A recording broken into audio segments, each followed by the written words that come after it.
let's start from the beginning and Sure. talk to me about CHSAA's role and how you guys are involved with schools and what you're responsible for. Absolutely. We are the governing body for activities across the state of Colorado. Currently, we have 351 member schools. And within that, we administrate everything from football to lacrosse to soccer to even music, speech.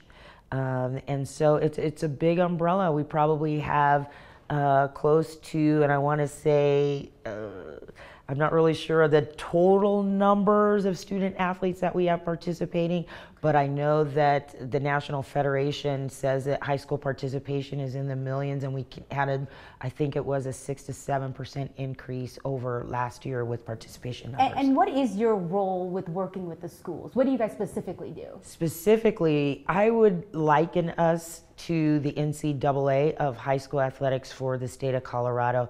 We oversee interpretations of rule applications. We also do coaches training. We put on and administrate state championships, music competitions, state cheerleading and dance, many of those things. We also do outreaches with superintendents, and just this next Friday, I'll be speaking at CDE. And so we really are an educational arm that ties extracurricular activities to the classroom. Okay. And it's a voluntary, right, for schools to be a part? It is voluntary for schools to be a member of the CHSAA organization. And you do oversee high school cheerleading? We do oversee Spirit. We call it Spirit because it has it has a couple different groups under its umbrella. One is co-ed cheerleading, hip hop, jazz, pom. So we've seen that growth over the years as well with participation. When you say coach training, what does that mean? In general, or are we talking specifically for Spirit? Let's talk specifically for Spirit. Okay, for Spirit, we just concluded our 2-day conference, which is mandatory for all coaches to attend within the construct and the platform of that coaches clinic that's part of the Colorado High School Coaches Association conference for the summer. We had everything from I guess you would say new rules training under the National Federation of High Schools, which is our governing body that supplies all the rule books and new trainings through a Spirit committee. So that is done by probably one of the national experts with the safety standards who comes in and actually just goes over new rules with our coaches.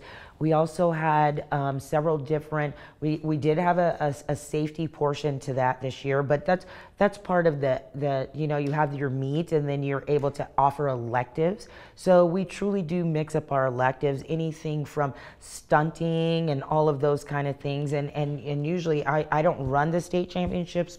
One of our administrators does in the office, but she has a committee that helps her look at the different aspects that really look at the needs of coaches and incorporate that in the training. But it is mandatory. Our coaches are also mandated and required to take a first aid, CPR, AED training, also concussion training.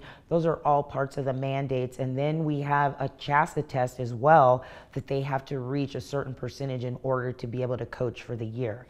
So this is mandatory for coaches who are part of schools who volunteer to be a part of this Absolutely. association? Okay. Absolutely, because there's always got to be expectations and standards, otherwise we're recreation, right? So we want to make sure that there is a bar that we set for the coaches that'll be involved with our student athletes. And education, we are educationally based. We're not just about competition. And so in order to tie that to the classroom, there has to be some types of, again, benchmarks or rubrics that make sure that we're putting coaches out working with our kids to meet our mission, which is educationally based athletics and building students into citizens with character and integrity and good decision making versus state champions. And can you confirm the coach under question with East High did complete this training with you guys? Yes, he did. He did complete the training, and he's also a certified coach. Okay. Certified through you the guys? CHSAA. Through Exactly. CHSAA. Okay. And I want to make clear one thing is what everybody's been asking us is we're not training coaches to compete or to integrate stunts into their day-to-day operations or sideline. We're about making sure that our coaches are competent in the areas of safety and risk minimization in terms of you know, if there was an emergency at at the practice that day, how are we going to respond? Making sure they know that they have all the rules and regulations in place so that we don't have ineligible kids and those things. The other part in which this video has questioned is whether or not that coach had the practical knowledge or the skill set knowledge to have these student athletes participating there. That is not a training that's under CHSAA. We have such a diverse spectrum. We have national champions that compete in cheer and dance, and we have schools where 4 girls will play basketball at 6 o'clock, go into the locker room, change into a cheer uniform, and start cheering at 7 o'clock for the boys. So our job is not to integrate stunts or to evaluate whether a school has an elite program or just a support program. We stick to our educationally based expectations, and that really is a local level for the administration or the school or the coach to decide the skill set of their students as well as the practical knowledge of their coach and integrate that to make sure that that experience happens for all kids on the team. And let's talk about that a little bit more. So who is overseeing a coach's decision for what kind of stunts kids are going to do on a cheerleading team and how he's going, or he or she is going to have him train for that? No different than any other head coach in any other sport under the CHSAA umbrella. Nobody's overseeing the football coach to tell him what plays to make. Nobody's overseeing the basketball coach to tell the basketball coach. So when our schools hire head coaches, that is their job to make sure that the person that they're hiring is meeting their mission, their vision, their cultural values, all of those things. So I think that it's no different for any sport that we do, that we do not hire and fire coaches. Our schools are responsible for that. So I guess to answer your question, I just wanted to put in perspective, it's no different from a cheer coach than it would be for a football coach, but ultimately the school is responsible for hiring their educators as well as their co-curricular, extracurricular coaches and people that will serve in those roles. Can you speak to if a coach has to submit a plan of what kind of stunts he would want kids to an athletic director or a principal, and they have to sign off on it? I wouldn't know that. That would be a local decision. I think that, again, I go back to, would we ask that of the coach to turn in a football coach to turn in every single play? I want to make sure that they're vetted 100%. And again, I have to step in and say this for our schools, is when you hire a head coach, you shouldn't have to micromanage everything that they do. This is not about a school not doing something. I can't think of a school that would do that. You wouldn't do that for your head football coach. Okay, head basketball coach, girls or boys, I need you to tell me every single play you plan on using for 12 weeks out of the season so I can look it over and tell you whether it's right or wrong. But I think in this case, because we've seen the result of something like that, we really need to be aware of those things, but it's all in your hiring process. Does your coach understand the level of the team that he's going to be putting together, as well as what is his skill set or her skill set to move that team forward? And what is the cultural mission of the team? Is it a competitive team? Is it a sideline team? All of those things have to be identified in the hiring practice. And is there any kind of governing body that is overseeing coaches, making sure that they are picking appropriate stunts and not pushing kids to beyond their athletic ability? I go back to, is there a governing body that makes sure that coaches are picking the right plays for football, basketball, cheer, track and field? You know, if a coach wants to try a hurdler at hurdles, is there someone saying, well, you can't use that hurdler because they're 5'2"? I think that goes back to responsibility and accountability in the hiring and understanding what the culture of the school is. And I think ultimately the school is the oversight for teachers. The school is the oversight for coaches. The school is, and that's the bigger picture of it, not just one specific sport, but what is your mission and your vision of the school? Are you a winning school? Are you a building school? Are you a school that's not going to compete? Are you a school that's just going to do sidelines? So when you say, is there a governing body? No, it's your school board. It's your school. administration that has the ability to be the oversight for every single coach, assistant coach, and voluntary coach that's in your building that is going to be working with your kids. So my overall answer is yes, the school is the oversight because they're the ones hiring the people that will be working with their kids.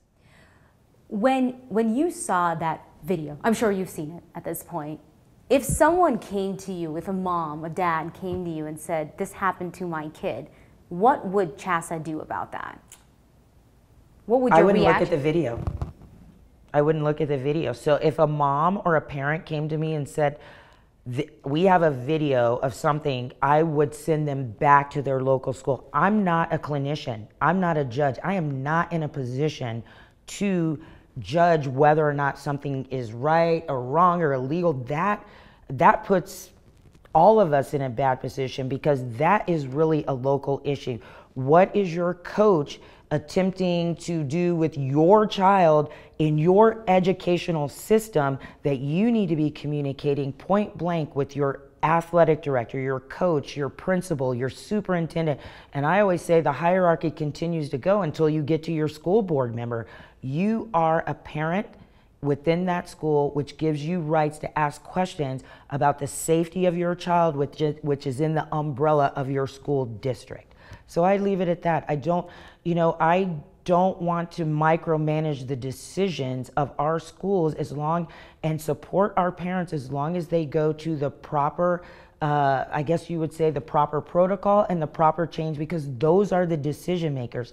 Again, I go back, we don't hire and fire coaches. If we have coaches out there that are putting kids at risk, and you asked me about the video, absolutely. When I saw the video, based on what I think it was your channel that put that out there last night, just red flags all over the place. And I said this, I'm glad that a parent felt that they could go to someone, if true, again, I say this is in investigation mode, right? But if true that this parent communicated those things along the chain and it took a news media outlet to expose potentially something that was happening at the schools, kudos to that parent. But really, truly, that chain of command and anything which happens within the local district should be handled.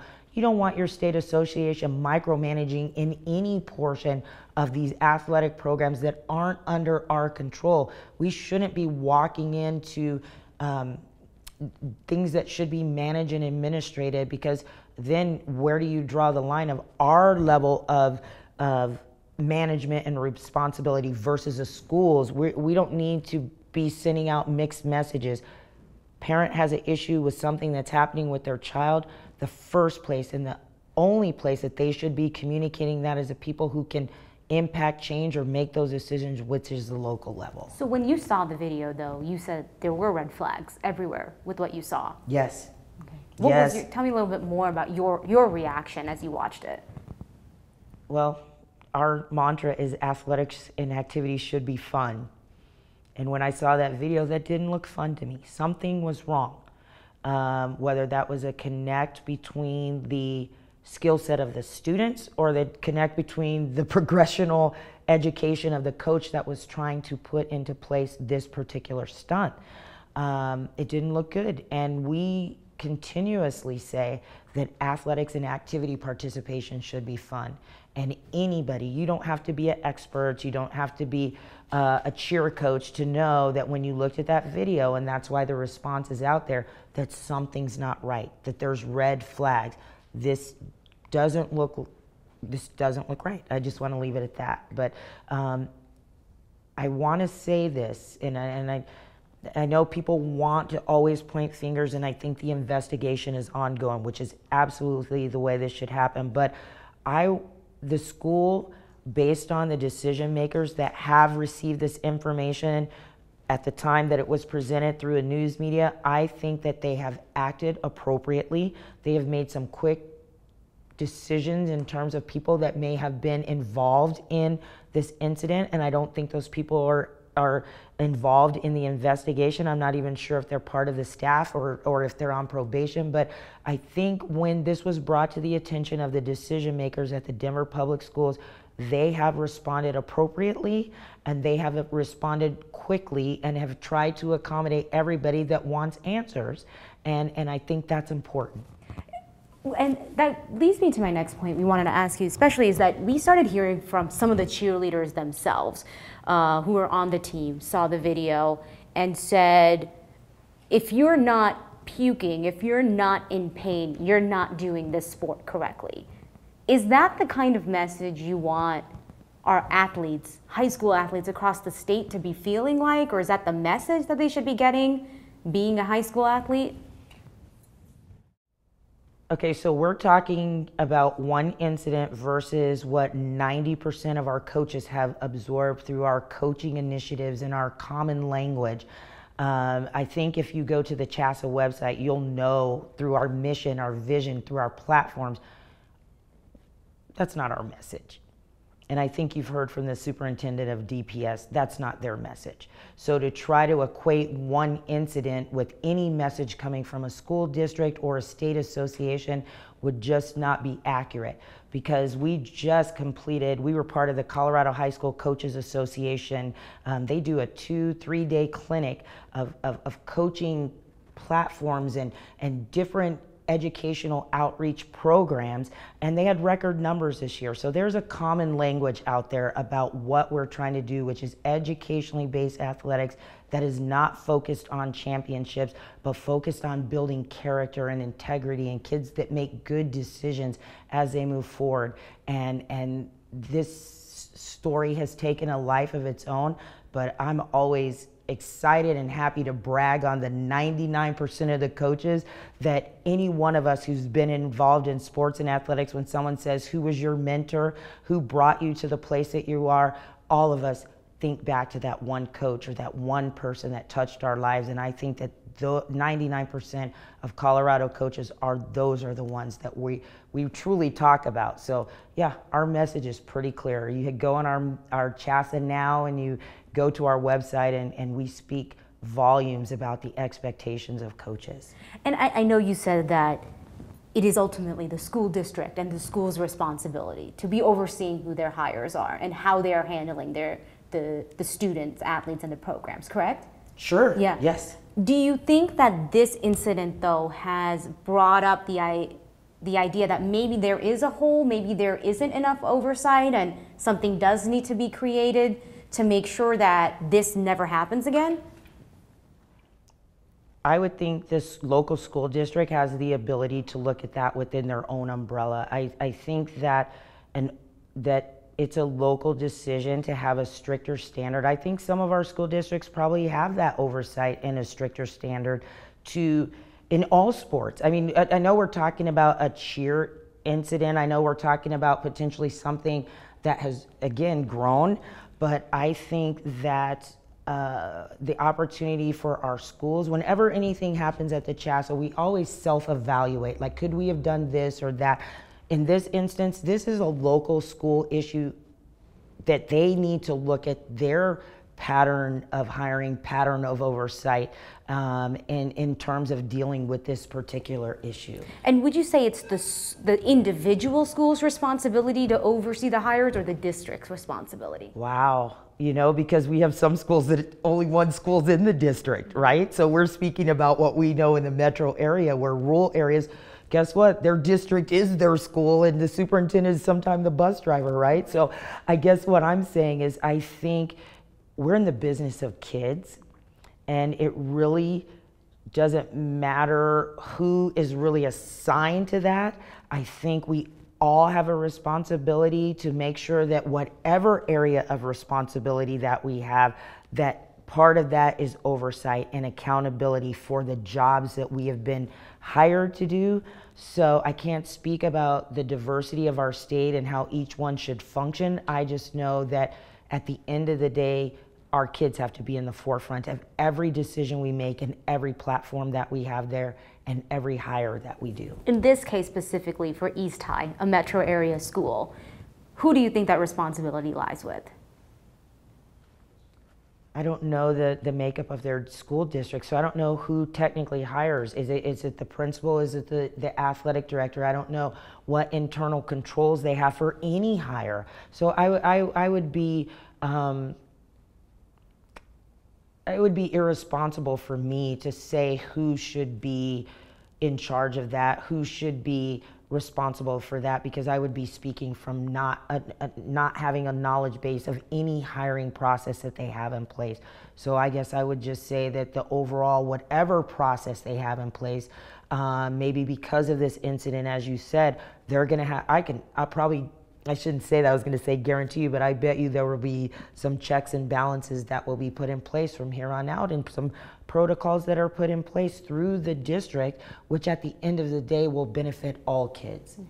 And my last question is, at this point, now that this has happened with East High, does that in any way impact their volunteering to be a part of this association, or what happens with that, or does that stay status quo? I mean, they haven't violated any CHSAA bylaws. They haven't violated. This is again, I go back to, this is a issue that occurred at a practice or a camp or something that wasn't even under our umbrella.